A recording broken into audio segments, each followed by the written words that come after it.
The Little Scarecrow Boy by Margaret Wise Brown, pictures by David Diaz. Once upon a time, in a cornfield, there lived a scarecrow and his scarecrow wife and their little scarecrow boy. Every day of the world, Old Man Scarecrow went into the cornfield to make faces at the crows. And every day of the world, his little scarecrow boy wanted to come too. And every day of the world, Old Man Scarecrow said, "No, no, little boy, you can't go. You're not fierce enough to scare a crow. Wait till you grow." So every day the little scarecrow boy stayed at home all day and just grew.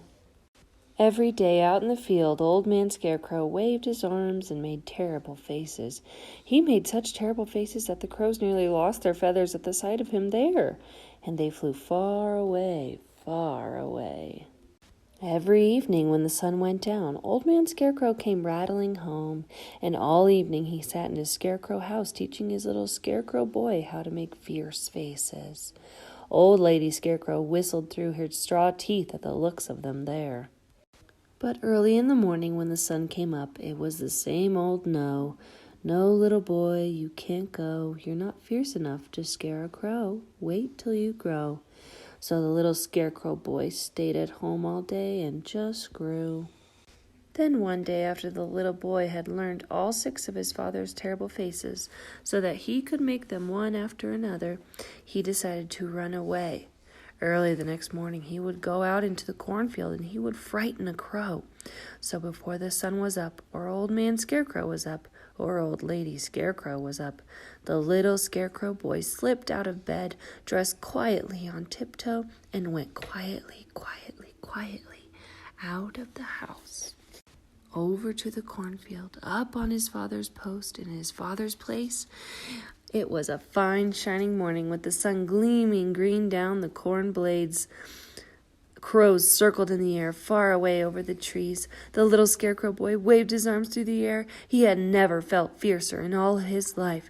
And then came flying a big black crow.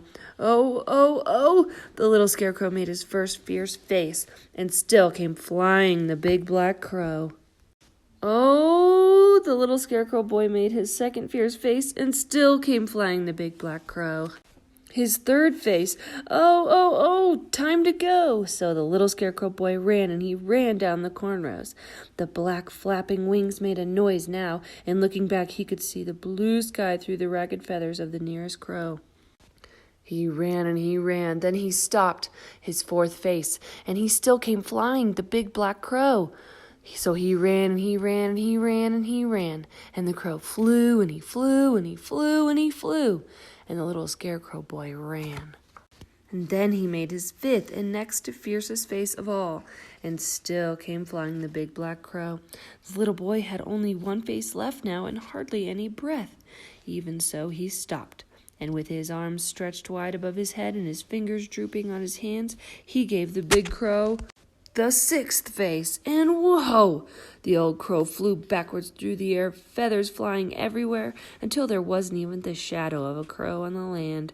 A scarecrow at last. The little scarecrow boy knew that he was as fierce a scarecrow as there was in all the cornfields in all the world. And then he saw a shadow in front of him, and he looked up, and there behind him was an old scarecrow man, his father. And his father was proud of his little boy who had made all 6 faces at the crows. And he picked up his little scarecrow boy in his scarecrow arms, and they went home to breakfast.